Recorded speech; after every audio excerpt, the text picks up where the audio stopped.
여러분도 많이 들어보셨어요. 우스갯소리 하나가 있지요. 아마 많은 사람들이 잘 알고 있는 이야기일 겁니다. 한 사람이 14층 아파트에 사는데 14층 아파트에 올라가려고 보니까 어느 날 엘리베이터가 고장난 겁니다. 엘리베이터 고장났으니 뭐 별 수 있습니까? 아무리 무릎 아파도 14층까지는 올라가야지요. 자기 꼭대기층인 14층까지를 겨우 올라가서 그제서야 앞불싸 싶은 겁니다. 열쇠가 없는 겁니다. 자동차에다 두고 왔다는 생각이 드는데, 야, 이거 진짜 답답하지요. 문을 때려 부술 수도 없고 안에 사람이 있어서 부르면 나오는 것도 아니고, 이게 무슨 방법이 없는 겁니다. 헐떡헐떡까지 지금까지 올라왔던 것도 정말 답답하기도 하고, 별 수 없이 터덜터덜거리면서 14층에서 내려왔습니다. 자동차까지 가가지고 자동차 키를 열어봤더니 자동차 안에도 없는 겁니다. 이상하다, 이 키가 어디 갔을까 싶은데 정말 기가 막히는 건 자기 주머니 속에 있었다 그러죠. 주머니 속에 있는 그 키를 가지고 그 키가 없다고 14층까지 그냥 오르락내리락 하는 겁니다. 그리고 14층까지 다시 올라갔는데, 올라가서 봤더니 엘리베이터가 고장이 아니라 정상으로 운행되고 있었다고. 이런 우스갯소리를 종종 듣습니다. 근데 가만히 생각해 봐야 되는 건 이 점입니다. 이 사람이 아무리 그 집의 주인이라 할지라도 열쇠 없으면 그 집을 못 들어가는 겁니다. 내가 도둑이라 할지라도 분명히 도둑놈인데, 도둑놈이라고 해도 거기에 맞는 열쇠 있으면, 그 집 열쇠 있으면 그 집 들어갈 수 있는 겁니다. 우리가 천국의 열쇠를 베드로에게 주신다는 말씀을 드리면서 생각해 봐야 될 게 이겁니다. 내 안에는 하나님 나라에 들어갈 천국의 열쇠가 준비되어 있나? 그 앞에 가서 그 집 방문, 천국의 문을 열고 들어갈 준비가 되어 있나? 이 소리가 또 조금 너무 작네요. 약간 모니터를 줄여주시고요, 나가는 소리 좀 켜주세요. 예, 좀 생각보다 오늘은 좀 민감하네요.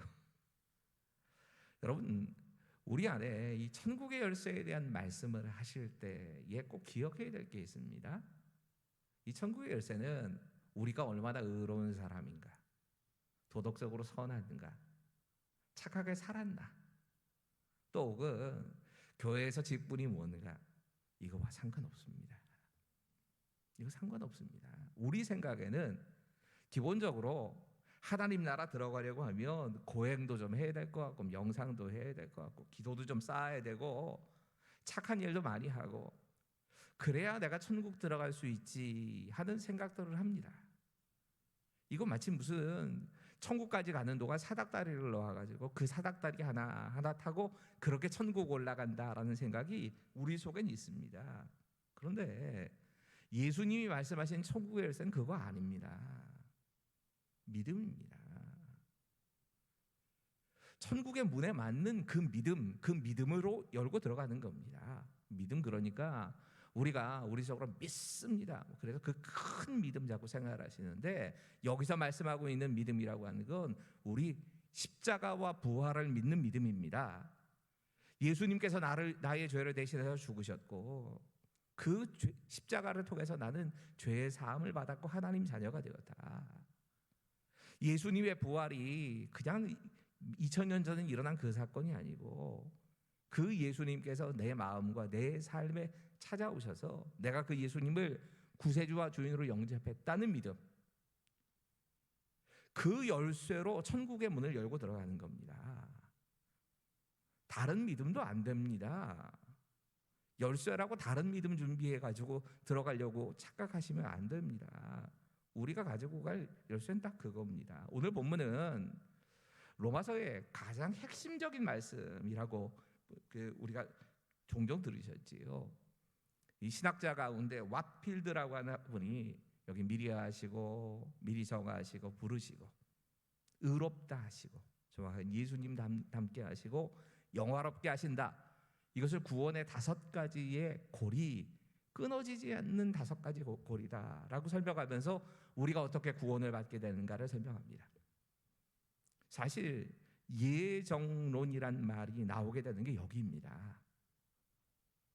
과연 우리가 믿고 있는 구원의 교리, 이걸 우린 예정론이라고 부르는 겁니다. 이 예정론이 무슨 이야기인가를 다루고 있습니다. 아마 지금 들으시는 분들 가운데 이런 생각 가지시는 분들이 많이 계실 겁니다. 또 그 얘기해. 그러실 수밖에 없습니다. 제가 아무리 못해도 1년에 한 번씩은 꼭 이 본문 가지고 거의 같은 얘기를 또 합니다. 반복하고 계속 반복할 겁니다. 이게 복음인데 복음이 그만큼은 중요해야지 우리가 1년 52주 동안 한 번도 설교로 이 복음에 대한 메시지를 안 듣는다는 건 말도 안 되는 겁니다. 올해만 해도 우리 함께 마가다락방 기도회 하면서 구원에 대한 이야기들을 쭉 살피면서 이 말씀 전했습니다.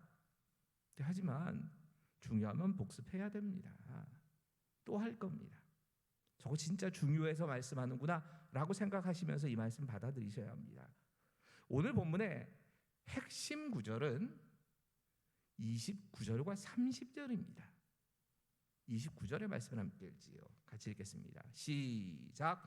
하나님이 또한 그 아들의 형상을 본받게 하기 위하여 미리 정하셨으니 이는 그 많은 형제들 중에서 맏아들이 되게 하려 하심이라. 아멘.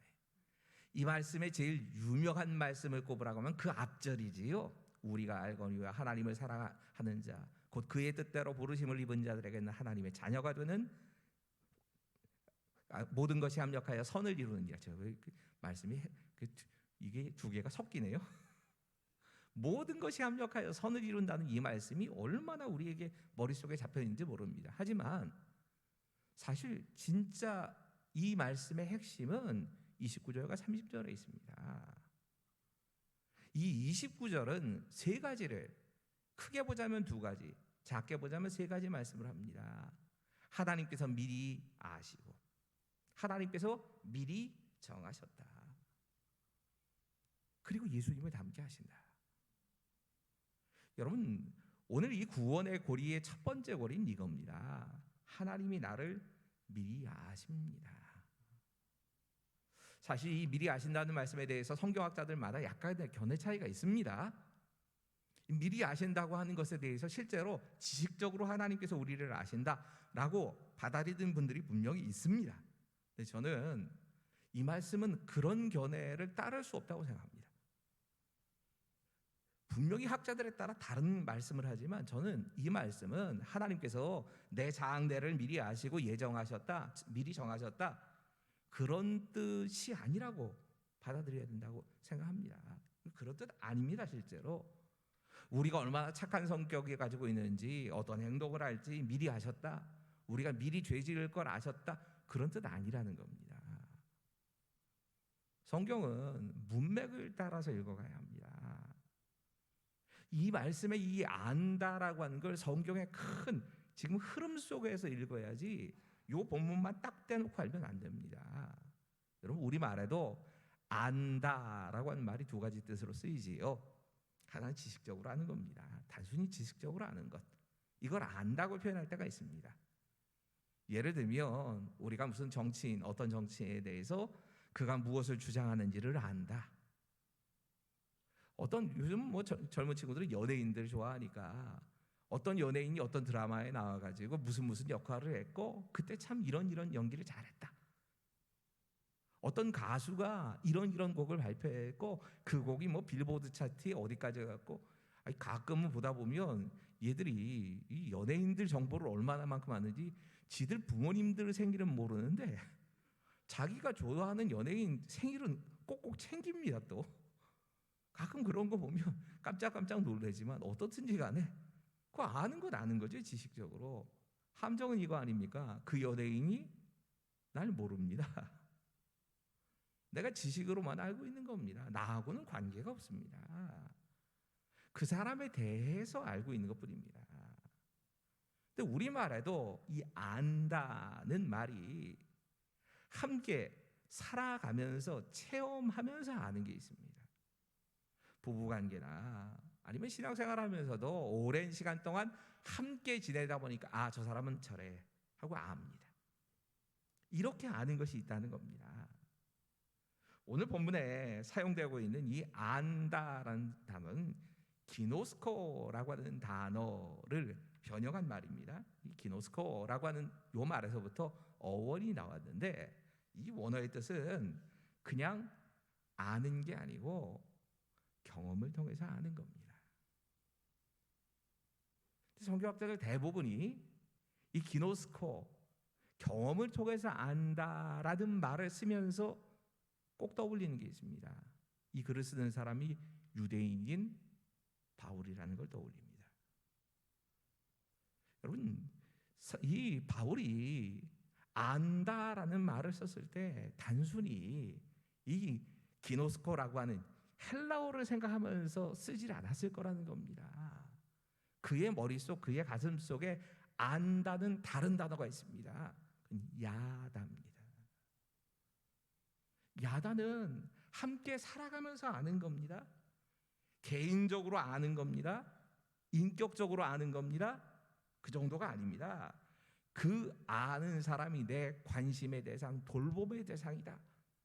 그런 관심으로 가지고 아는 걸 안다, 야다라고 표현하는 겁니다. 단순히 그냥 경험 통해서 아는 정도가 아니고요.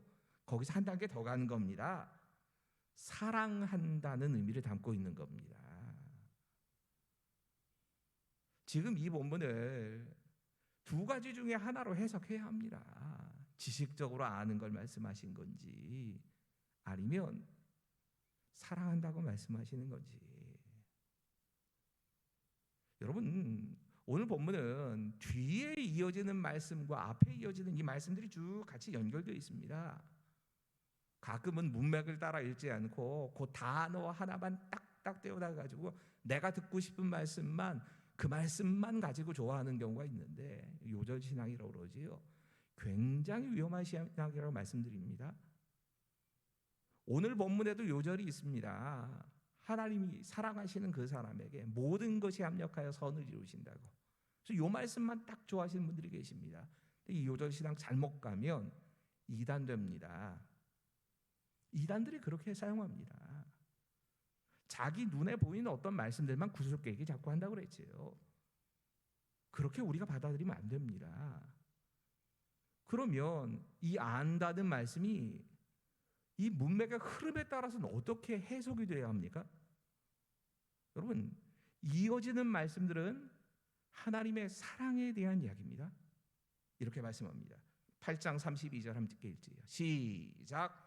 자기 아들을 아끼지 아니하시고 우리 모든 사람을 위하여 내주시니가 어찌 그 아들과 함께 모든 것을 우리에게 주시지 아니하겠느냐. 여러분, 하나님께서 자기 아들을 내어주셨다. 그리고 그 아들을 내어주신 분이 우리에게 아끼실 것이 뭐가 있냐고. 지금 말씀을 이렇게 하는 겁니다. 자주 이 사랑에 대한 표현을 이렇게 하지요. 내리사랑의 제일 큰 특징은 그 사람이 나를 위해서 무엇을 희생하는가를 보면 압니다. 이 내리사랑입니다.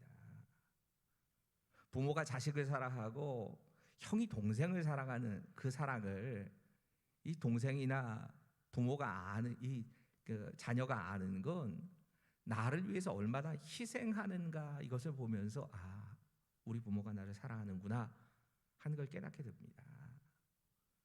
지금 하나님께서 자기 아들을 아끼지 않으셨답니다. 왜 이런 일을 하십니까? 사랑이라는 말밖에는 설명이 안 되는 겁니다. 영국의 가장 위대한 여왕으로 꼽히는 사람을 꼽을 때 항상 빅토리아 여왕이 꼽힙니다. 영국은 최전성기를 엘리자베스와 빅토리아 여왕의 시대가 최전성기였다라고 영국인들은 생각합니다. 그래서 여왕을 그래서 좋아하는 겁니다. 이 빅토리아 여왕의 딸 가운데 앨리스 공주라고 하는 공주가 있었답니다. 4살짜리 아들이 있는데 이 4살짜리 아들이 당시에는 불치병이라고 할 수 있는, 또 전염병으로 알려져 있는 블랙 디프테리아라고 하는 병에 걸렸답니다. 전염병 걸렸으니까. 더더군다나 이 앨리스 공주가 어려서부터 잔병 치레를 굉장히 많이 했답니다. 그런 잔병 치레를 많이 하던 공주가 아들과 접촉하면 큰일 난다라고 생각을 해서 주치의가 엄격하게, 우리로 말하자면 격리 조치를 시킨 거지요. 아들 가까이 가지 못하게 하고, 우리로 말하면 마스크도 끼고, 뭐 어떤 특정한 공간에서 바깥에서만 보게 하고 이렇게 한 겁니다. 그런데 이 잠깐 간호사가 자리를 비운 사이에 멀리서만 지켜보고 있던 앨리스 공주에게 아들이 이렇게 말을 꺼낸 겁니다. 엄마, 왜 언제나처럼 나한테 와가지고 입 맞춰주지 않아? 잠을 잘 때면 혹은 곁에 있을 때면 가까이 와서 입을 맞춰줬는데 어느 날부터 엄마가 자기한테 와서 입 맞춰주질 않더랍니다. 그래서 아들은 이상하게 얘기를 한 겁니다. 진짜 나지막하게 한 그 말이 엄마의 마음은 무너진 겁니다. 그 말에 마음이 무너져가지고 그냥 달려가게 됐답니다. 그리고 자기 아들 껴안고 키스를 해줍니다. 미안해. 엄마가 진짜 너 사랑한다. 그리고 몇 주의 시간이 지나지 않아서 이 아들과 공주는 함께 하늘나라로 갑니다. 왜 그럽니까? 이유는 간단합니다. 엄마이고 사랑하기 때문에 그럴 수밖에 없는 겁니다. 자기가 몸이 약하고 이 질병에 걸리면 나도 죽는다는 걸 왜 모르겠습니까? 알지만 사랑하는 아들의 부름에 멈춰서 있을 수가 없는 겁니다. 여러분, 하나님께서 지금 말씀하고 계시는 건 사랑한다고 말씀하신 겁니다. 미리 안다고 말씀하시는 건 우리에게 이것에 대해서 저런 것에 대해서 이런저런 정보를 갖고 있다고 말씀하신 게 아니고요. 미리 사랑하셨다는 겁니다. 여러분, 미리 사랑하셨다는 말은요, 상대 만나보고 이 사람이 뭐 좋은 사람인지 아닌지 생각도 해보고 재는 게 아닙니다. 그냥 절대적인 겁니다. 그 사람의 조건과 상관이 없습니다. 미리 사랑한다는 말은 변함이 없이 사랑하신다는 겁니다. 이러면 사랑하고 저러면 사랑하지 않는다는 게 아닙니다. 하나님 사랑은 안 변합니다. 그 말씀을 미리 알고라고 말씀하신 겁니다. 우리가 어떻게 구원을 받게 되느냐? 하나님이 우리를 미리 사랑하셔서 그럽니다. 내가 하나님께 다가가기 전에 하나님께서 나를 미리 사랑해 버리셨습니다. 이게 첫 번째 고리입니다. 두 번째 고리는 이겁니다. 함께 읽지요. 시작. 하나님은 나를 미리 정하셨습니다. 이 말씀을 저는 이렇게 바꾸어 놓는 게 제일 합당하다고 생각합니다. 이렇게 바꾸면 됩니다. 나의 인생을 향한, 또 나를 향한 하나님의 계획이 있다. 하나님의 계획이 있다는 겁니다. 여러분, 성경이 이 예정에 대해서 말할 때에 우리가 제일 많이 오해하는 게, 우리들 수준에서 늘 오해하는 게 뭐냐면, 하나님께서 우리의 인생을 이렇게 살고 저렇게 살고 다 운명을 지어 놓으시고 그대로 우리를 로봇처럼 살게 하셨다. 이거 착각입니다. 그런 뜻이 아닙니다. 하나님께서 우리 인생을 향한 계획을 갖고 계신다는 겁니다. 그래서 이 예정론의 핵심은 하나님이 지성을 가지고 계시고 하나님께서는 우리 한 사람 한 사람을 향한 특별한 계획이 있으시다, 이런 뜻입니다. 모든 걸 다 정해놓고 우리를 무슨 로봇 조정하는 것처럼 너 손들어, 다리를 지금 움직여, 이렇게 하시는 게 아닙니다. 하나님은 계획 가지고 계시고 목표를 가지고 계시는데, 이 계획과 목표가 어떤 수준으로 우리를 만드시는 계획을 갖고 계십니다. 우리를 목사를 만들 계획, 우리를 뭐 어떤 일의 사장으로 만들 계획, 이런 걸 갖고 계시다는 뜻이 아니고요. 우리를 어떤 수준까지 도달하게 하실 만한 그런 계획, 이 계획을 하나님이 갖고 계신다는 겁니다. 누구에게나 하나님 이런 계획을 갖고 계시다는 겁니다. 예를 들어봐야 이거 좀 이해가 됩니다. 여러분, 하나님께서 최초의 인간 만드셨습니다. 죄가 없는 존재로 만드신 겁니다. 하나님 처음 계획은 죄 없는 존재입니다. 그리고 그 사람을 어떤 수준까지 이르도록 계획을 세워놓으셨습니다. 이 하나님의 계획이 사람이 죄를 지어서 타락함으로 깨진 겁니다. 종종 우리가 이런 부분에서 종종 속습니다.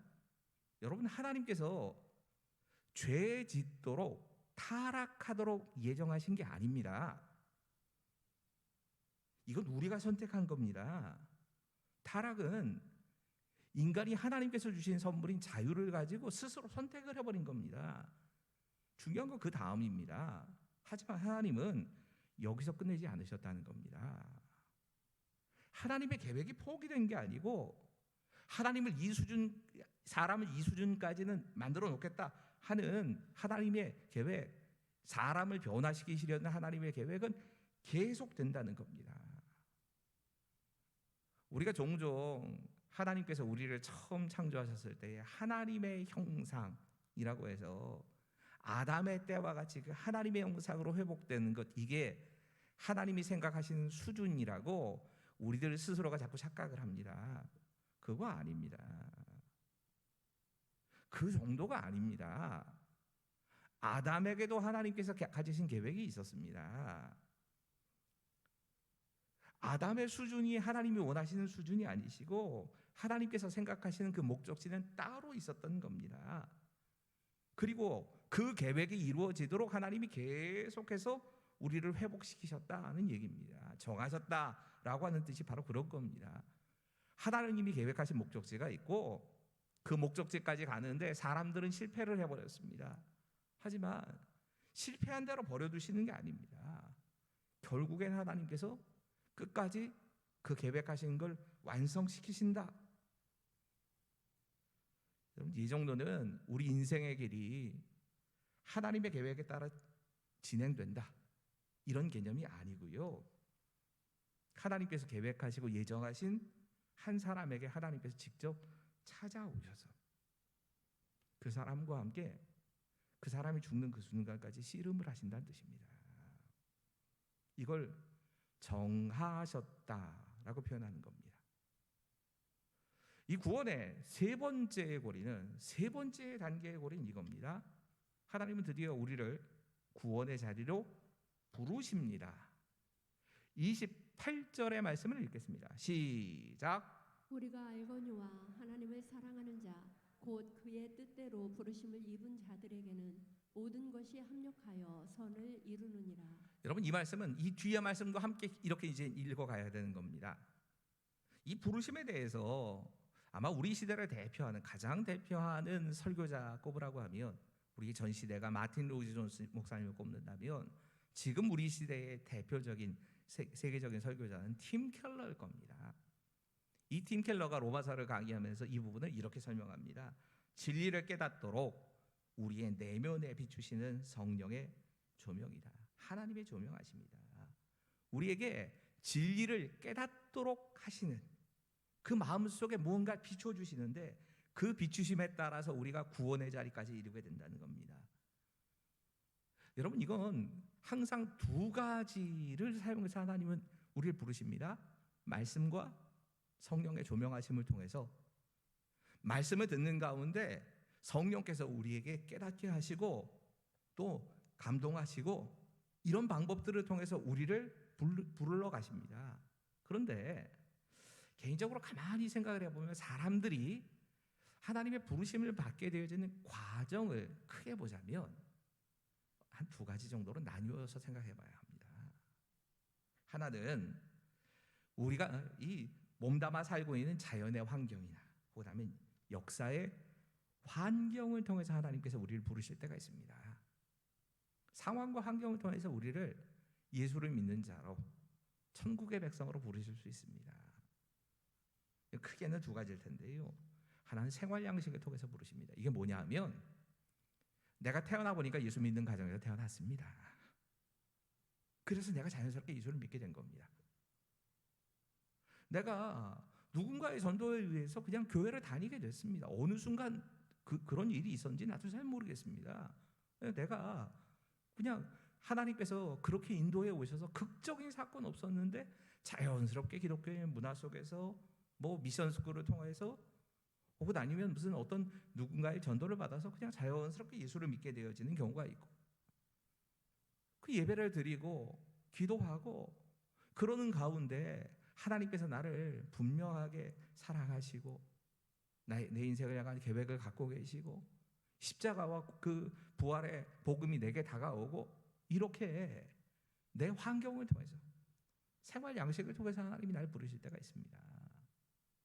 또 다른 경우 그런 경우도 있지요. 아주 특별한 고난이나 위기를 통해서도 부르십니다. 이런 사람들도 많이 있습니다. 무조건 우리가 고난과 위기를 나쁜 것이라고만 생각하지 않아도 되는 게 이겁니다. 애들 속삭이는 게 다 나쁜 거 아닙니다. 어쩌면 그것을 통해서 나도 그렇고 내 자녀도 하나님께 가까이 가게 되어지는 기회가 되기도 합니다. 하나님의 눈으로 다시 봐야 합니다. 경제적으로 우리가 굉장히 큰 어려움을 겪지요. 지금 뭐 세계 전체가 다 경제적인 어려움을 겪고 거기다가 또 북한의 도발도 있고 참 힘든 그런 시간들을 보내고 있는데 이 시간들이 어쩌면 우리에게는 믿음이 정결해지는 시간입니다. 어떤 경우에는 그래서 예수를 믿게 되는 사람들이 있습니다. 저는 우크라이나 선교사님 얘기가 요즘 계속 저한테는 편지로 오니까 들으면서 참 깜짝깜짝 놀라는 건 이 전쟁이 계기가 돼서 많은 사람이 죽기도 하지만 또 많은 사람이 예수님을 영접하게도 된답니다. 그런 역사가 계속 일어나고 있는 겁니다. 고난을 통해서도 하나님께서 우리를 부르실 수 있는 겁니다. 또 다른 방법도 있습니다. 또 하나라고 했었는데 그거 한번 같이 읽어볼까요? 시작. 또 하나는 인격적인 특성을 통하여 부르시기도 합니다. 인간이 가지고 있는 여러 가지 특성을 통해서 하나님 부르실 때도 있습니다. 예를 들면 첫 번째는 이성적인 머리를 통해서 하나님이 부르시는 때가 있습니다. 이렇게 부르심을 받는 사람들이 있습니다. 여러분 사도행전 17장에 사도 바울이 아테네에서 복음을 전합니다. 그때 하나님에 대한 설명을 많이 하지요. 물론 이 아테네에서 복음을 전할 때에 많은 사람들이 하나님께 돌아온 건 아닙니다. 그 복음을 전하면서 이렇게 얘기를 합니다. 하나님을 더듬어 찾아봐라. 이 무슨 말이냐면 이성적으로 하나님이 살아계시다 하는 것에 대해서 깊이 묵상하고 찾아보면 연구하다 보면 하나님이 살아계시다 이렇게 만나는 사람들이 있다는 겁니다. 실제 있습니다. 이 희한할 정도로 그 연구에 우리나라 과학자들 가운데 예수를 믿는 분들 중에는 이런 분들이 많습니다. 설명이 안 되는 겁니다. 어떻게 이렇게 오묘하게 사람의 신체가 다 만들어졌는데 이게 자연이 진화해서 이렇게 됐다고는 말을 못하는 겁니다. 그 사람의 몸을 연구하다가 이건 누군가 지은 분이 계시요. 그리고 하나님께 찾아온 사람들이 있습니다. 우주가 돌아가는 모습을 보면서 그 수없이 많은 수억 개, 수천억 개의 별들이 부딪히지 않고 천체를 움직여가는 걸 이걸 연구해 가다가 이건 저절로 만들어질 수가 없다. 신이 분명히 계신 거야. 꽃 하나를 보고 연구하다가도 하나님을 찾아가는 사람들이 종종 있습니다. 이것도 우리 인정해야 됩니다. 이성을 통해서도 하나님 일하십니다. 이런 경우도 있습니다. 마음을 통해서 하나님 부르실 때가 있습니다. 굉장히 감정적인 영역에서 하나님이 부르십니다. 서양인들은 이성적으로 하나님을 만나는 사람들이 많습니다. 동양인, 정확하게는 한국인들이 더 그런 것 같아요. 그래서 우리가 하나님을 만나는 것만이 정말 바른 방법인 것처럼 자꾸 착각을 합니다. 그건 아닙니다. 어떤 사람은 이렇게 만날 수 있고 어떤 사람은 저렇게 만날 수도 있는 겁니다. 성령께서 마음을 감동하셔서 그걸 통해서 우리를 변화시키시는 때가 있습니다. 그런데 이 마음을 통해 마음을 감동하시는 것도 어느 한계가 있습니다. 출애굽기 14장 읽다 보면 바로 왕의 마음을 강팍하게 하셨다는 표현이 나오는데 강팍해진다. 이건 마음이 굳어지도록 그냥 팽개치셨다는 얘기거든요. 이런 상태가 되면 성령이 역사하셔도 말씀이 아무리 그의 마음을 두들겨 패도 받아들이지 못합니다. 그래서 우리가 우리의 양심이나 우리의 마음에 대해서 기도할 때는 마음을 위해 기도할 때는 좀 특이한 표현인데 마음이 말랑말랑해지도록 기도하셔야 합니다. 굳은 마음을 제거하고 그 마음을 부드럽게 하신다고 에스겔서에 말씀하시는데, 그 부드럽게 하신다는 말씀은 정확하게는 말랑말랑하게 만드신다는 겁니다. 성령께서 역사하실 수 있도록 그렇게 마음이 변화되어야 됩니다. 또 어떤 경우에는 영혼을 통해서도 우리를 부르실 때가 있습니다.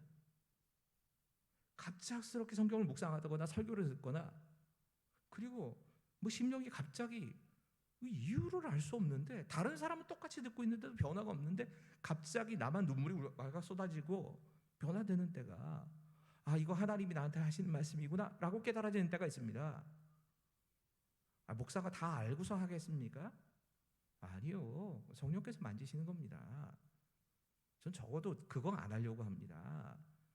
성도들의 정보를 가지고 그 정보의 내용에 맞춰서 설교를 한다는 게, 이거 진짜 곤란한 겁니다. 이 안에 들으시는 분들이 딱 그 말씀 자체가 가지고 있는 그 의미에 부딪히셔야지, 어떤 정해져 있는 그런 메시지를 일부러 그 사람에게 맞춰서는 안 할 겁니다. 하지만 그러지 않아도 그냥 뜨거워집니다. 의도하지 않았는데 부딪혀집니다. 영혼을 만지시는 겁니다. 네 번째 고리입니다. 같이 읽어보죠. 시작. 하나님은 우리를 그 아들 예수 그리스도를 닮도록 계획하셨습니다. 29절 제가 읽습니다. 하나님이 미리 하신 자들로 또한 그 아들의 형상을 본받게 하기 위하여 미리 정하셨으니, 이는 그로 많은 형제 중에서 맏아들이 되게 하려 하심이라. 여러분, 이 그 아들 예수님의 형상을 담기 위하여라고 표현합니다. 30절을 보면 이걸 뭐라고 말씀하시냐면, 의롭다, 의롭게 변화시키신다 말씀합니다. 이 의롭게라고 하는 말이 우리가 생각하는 칭의를 말하는 단어가 아닙니다. 지금 하나님께서 우리를 변화시키시려고 하는 수준이 어디냐? 예수님 닮게입니다. 예수님이 모델이신 겁니다. 하나님의 첫 형상인 아담을 닮는 게 우리의 목표가 아니고, 예수님을 닮게 하시는 게 하나님의 계획이고 수준이었던 겁니다. 우리를 하나님의 아들로 부르셨지만 신분은 바뀌었는데 실제로 우리의 삶은 하나님의 아들답지 않지요. 죄도 짓고, 또 뭐 생각으로는 얼마나 또 심각합니까? 그 모든 걸 하나님께서 거기에 머물게 하시는 게 아니고, 예수님을 본받는 자, 예수님 닮아가는 자를 만들기 원하신다는 겁니다. 이 본받는다는 단어가 참 특별한 단어가 쓰이는데, 이 단어는 단순하게 겉에 흉내를 낸다는 뜻이 아닙니다. 우리가 신앙생활을 오래 하다 보면 겉으로는 이렇게 그럴듯한 모양이 되어가는 경우가 많은데, 우리의 내면이나 우리 생활은 안 그럴 때도 많지요. 근데 이 본받는다는 말씀은 그 속 사람까지도 예수님 닮은 모습으로 만들어간다는 얘기입니다. 이게 하나님께서 원하시는 우리 수준인 겁니다. 저는 개인적으로 참 좋아하고, 여러분에게도 이 책은 꼭 읽어보십시오 라고 권하는 몇 권이 있습니다. 제가 평생 읽고 묵상한 기독교 서적 가운데 10권 안에는 이 책은 꼭 꼽힙니다. 맥스 루케이도의 예수님처럼이라는 책이 있습니다. 이 책은 정말 좋은 책입니다. 하도 오래돼가지고, 또 이거 뭐 그냥 귀로는 많이 들었는데 잘 꼼꼼하게 읽지 않는 분들이 너무 많으시거든요. 루케이도는 이 책 한 권을 썼다는 것만으로도 저는 정말 할 일 다 했다라고 생각할 정도입니다. 이 책 가운데 평생 잊을 수 없는 말씀 하나가 있습니다. 하나님은 당신을 있는 그대로 사랑하신다. 그러나 그대로 두시지는 않는다. 하나님은 당신을 변화시키기 원하신다. 하나님은 당신을 예수님처럼, 예수님을 닮아가도록 변화시키기 원하신다. 여러분, 이게 하나님께서 처음부터 가지고 계신, 예수를 믿는 사람들 모두에게 가지고 계신 계획입니다. 여기에 해당되는 말씀이 모든 것이 합력하여 선을 이룬다는 말씀, 여기 나온 겁니다. 여러분, 이 하나님께서 예수님을 닮아가게 하신다는 말씀에 두 가지 핵심 단어들이 있는데요. 하나는 이 모든 거 하나님이 하신다는 겁니다. 본문 가만히 읽어보시면 우리가 원어로는 다 알 수가 없는데 이거 다 번역해 놔야 됩니다. 사실은 이 본문 말씀에 이 28절부터 30절까지의 말씀이 하나님이 미리 하셨고 하나님이 미리 정하시고 하나님이 미리 정하신 그들을 하나님이 부르셨고 하나님이 부르신 그들을 하나님이 의롭다 하시고 하나님이 의롭다 하신 그들을 또한 하나님이 영화롭게 하셨다. 하나님이라고 하는 게 계속 반복됩니다. 이걸 안 번역을 해놓은 겁니다. 여러분, 예수님 닮아가는 그 과정에도 하나님이 하십니다. 하나님이 주인공이 되셔서 하십니다. 또 하나가 이겁니다. 같이 읽지요. 시작. 하나님은 모든 것을 합력해서 예수님을 닮아가도록 만들어 가십니다. 여러분, 우리를 어떻게 하나님께서 예수님 닮아가도록 하시느냐? 그 답이 이겁니다. 모든 것이 합력하여서입니다. 모든 것이 합력해서 선을 이루어진다는 그 선이 내가 원하는 것이 이루어진다는 게 아니고요. 모든 것이 합력해서 예수님을 닮아가는 것을 만드신다는 말씀입니다. 하나님은 계속 그 얘기를 하고 계신 겁니다. 여러분, 그 모든 것 안에는 내가 기쁘고 슬프고 아프고 정말 즐거운 그 모든 일들이 다 포함되어 있는 겁니다. 형통할 때만 있는 게 아니고요. 인생이 꼬인다고 생각되는 그 순간도 포함되어 있는 겁니다. 밝을 때, 어두울 때, 성공할 때, 실패할 때 다 포함돼서 그 모든 형편과 상황을 다 사용하셔서 하나님께서 우리를 예수님 닮은 모습으로 만들어 가신다는 겁니다.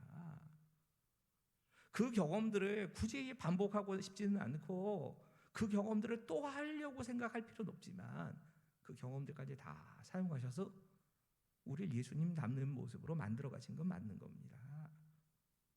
우리가 이 사실을 인정해야 됩니다. 우리가 이 구원의 이야기를 듣고 이 예정론을 듣고 나면 꼭 이렇게 생각하시는 분들이 계십니다. 그럼 난 아무것도 안 해도 되겠네. 여러분, 지난주에 참 희한한 말씀, 지금 이 이단에 대한 이야기를 하면서 본문을 참 특이한 본문을 잡았다는 거 아십니까? 다들 이 본문에 대해서는 별로 주의를 안 기울이셨을 겁니다. 빌립보서 2장 12절이었습니다. 함께 읽지요. 시작. 그러므로 나의 사랑하는 자들아, 너희가 나 있을 때뿐 아니라 더욱 지금 나 없을 때에도 항상 복종하여 두렵고 떨림으로 너희 구원을 이루라. 아니, 우리가 이미 예수 믿어서 구원 받았는데 구원을 뭘 또 이룹니까? 우리 다 그렇게 생각하지 않습니까? 아니, 구원은 받았는데 여전히 이루어야 될 구원이 도대체 뭐냐는 겁니다. 여러분, 우리가 죄와 심판, 멸망에서 구원을 받은 것, 그리고 부르심을 받은 것, 이건 다 하나님이 하시는 영역이 맞습니다. 우리가 할 게 하나도 없습니다. 이거 하나님이 하십니다. 하나님이 미리 사랑하셨고 하나님이 우리 인생을 향하여서 이 수준으로 데려다 놓겠다라고 하는 하나님의 계획이 있으셨고 그 계획 때문에 부르셨습니다. 그리고 그 부르심이 끝나는 게 아니라 예수님을 닮아가도록 그 수준까지 데려다 놓도록 하나님께서 함께 일해 가십니다. 근데 우리가 예수님을 닮아가는 지금 현재입니다. 이건 현재 우리 삶에 이루어지고 있는 겁니다. 여기는 우리가 할 일도 있다는 겁니다. 여러분, 우리를 하나님께서 로봇이 아니라 자유를 가지고 있는, 따라할 수도 있고 따라하지 않을 수도 있는 그런 존재로 만드셨습니다. 그렇기 때문에 어떤 경우엔 우리가 하나님의 뜻이 무엇인가를 알고 그 하나님의 뜻에 나를 복종시키고 순종에 따라가는 건 이건 내 몫인 겁니다. 구원이 과거 시제가 있습니다. 분명히 미리 아시고 미리 정하시고 부르시고 이거 다 과거입니다. 하지만 현재는 내가 예수님을 닮아가는 데는 나도 포함된다니까요. 성령께서 내 마음을 조명하시고 깨닫게도 하시고 감동도 시켜주시면 거기에 따라 순종하느냐 안 하느냐는 이건 내 몫이 되는 겁니다. 어디까지 도달시키시겠다라고 하는 계획은 있지만 순종에 따르는 건 내 몫입니다. 물론 지금 이 말씀이 분명히 이건 얘기합니다. 우리를 예수님 닮는 데까지 하나님 포기하지 않으시고 계속 데리고 가신다. 그럼 어떻게 될까요? 하나님은 그 수준까지 데려다 놓으시려고 하는데 나는 안 따라갑니다. 하나님의 계획과 나는 불순종으로 계속 버티고 앉아 있으면 그 간격은 뭐로 채워지느냐? 우리의 삶의 고난입니다.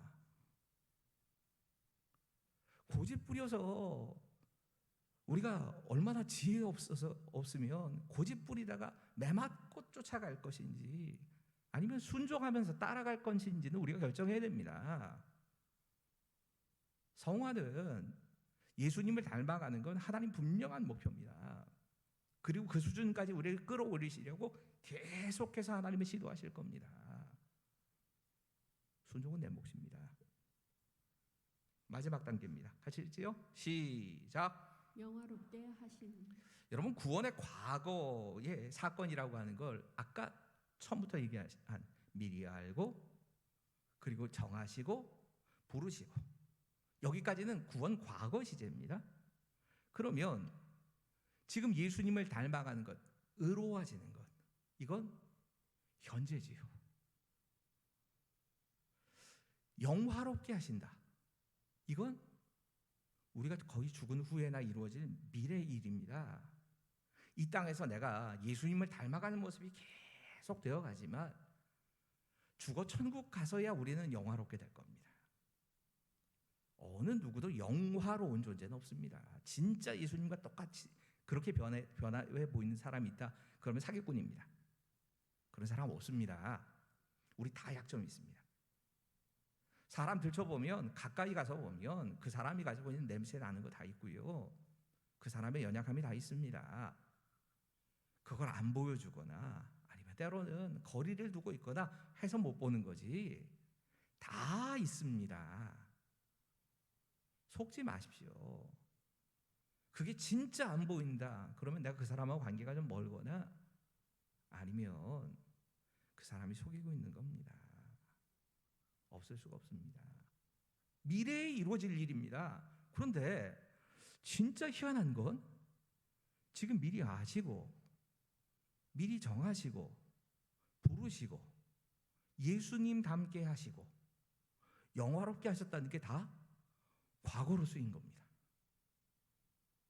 이게 참 너무 이상했습니다.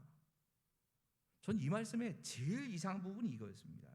부정과거라는 시제를 썼는데 지금 오늘 영화롭게 하신다는 이 독사조라고 하는 이 단어, 영화롭게 되다라고 하는 에독사센이라고 하는 단어가 부정과거입니다. 아니 다른 거야 다 이미 이루어진 것처럼 얘기를 할 수도 있겠지만 예수님 닮아가는 거나 예수님 닮아가는 것도 그렇다고 치고 진짜 우리가 영화롭게 되는 게 어떻게 미래에나 이뤄질 일이지 지금 이루어질 수가 있는 일입니까? 이건 불가능한 얘기거든요. 그런데 이 단어를 진짜 묵상하고 이 단어에 대해서 알면서 이게 얼마나 귀한 건지 알았습니다. 미래에 이루어질 일인데 마치 이루어진 것처럼 이렇게 부정 과거로 쓰는 경우가 있습니다. 이 헬라어의 특별한 경우인데 이건 어떤 경우냐? 반드시 이루어질 일. 너무나 확실한 일. 그러면 과거로 써버리는 겁니다. 여러분, 영화롭게 하신다는 말씀에 지금 이 말씀을 쓰고 있습니다. 이런 뜻입니다. 지금 우리는 완전하지 않습니다. 완전히 나타나지 않았습니다. 우리가 영화롭게 되어져 있는 것, 그건 하나님의 계획 속에 있는 일입니다. 하지만 너무 확실하다는 겁니다. 하나님이 반드시 그건 해내신다는 얘기입니다. 여러분, 구원의 이야기에 예정론이라고 불리는 이 구원의 이야기의 핵심은 사실 여기에 있습니다. 우리가 분명히 때로는 예수님을 닮아가는 이 부분에서는 하나님께서 우리에게 감동하시고 환경을 통해서 우리를 만지시고 여러 가지 것들을 통해서 우리를 바꿔 가시기 때문에 내가 거기 뭔가 참여하기도 하고 순종하기도 하고 그러고 끌려가지만 그 모든 것을 하시는 분이 그리고 완성을 이루시는 분이 하나님이시라는 얘기입니다. 내 구원은 나에게 달린 일이 아니고 하나님이 주도하신다는 걸 보여주는 게 예정론이고 우리의 구원입니다. 우리 이 하나님을 믿고 갑니다. 오늘 기도하시면서 다른 것 뭐 다 기억 안 나셔도 됩니다. 네, 하나님이 분명히 우리를 먼저 사랑하시고 우리 인생의 계획을 가지시고 불러주신 그 사건에 대해서 다시 한번 감사하는 기도를 좀 드리시고요. 지금 내가 예수님 닮아가는 모습으로 변화돼야 되겠지만 그러지 못하고 예수님 닮지 못한 모습으로 불순종해서 계속 이 왔다 갔다 하는 우리 모습에 대해서 회개도 하시고 이어지면서 하나님 영광의 나라에 들어가게 하시는 그 하나님의 계획이 분명히 이루어질 일이라고 하는 사실에 대한 확신도 우리에게 주시옵소서. 우리 말씀 붙잡고 이것만 가지고 기도하시지요. 함께 기도하겠습니다. 아버지 하나님께서 우리에게 말씀하시기를 원합니다. 오늘 이 시간 주님의 생각, 주님의 마음, 주님의 뜻을 보여주시옵소서. 우리를 부르시고 정말 우리에게를 부르신 후에 예수님 닮게 하시고 우리를 영화롭게 하시는 이 부분밖에 우리는 못 봅니다.